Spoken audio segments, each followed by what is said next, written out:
So, today, meron ako ditong, dinadry ko lang siya, cauliflower. So, gawin natin yung sauce. Ito, meron ako ditong coconut. Kasi mamaya is, i-bake ko rin. Mostly, ano nangyari dito? Mostly kasi binibake ko na lahat ng mga pagkain dahil nga kailangan less ang oil.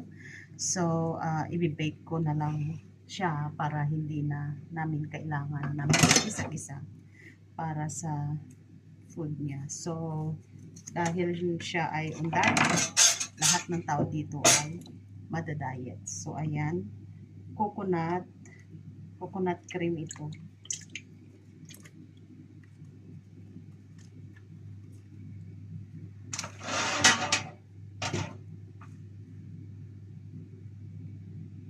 And then,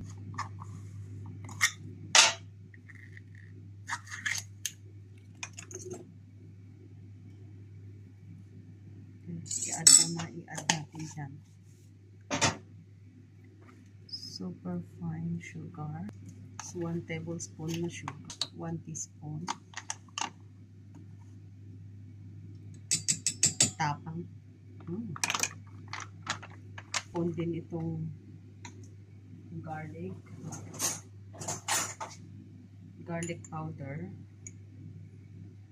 Na lang itong chili flakes.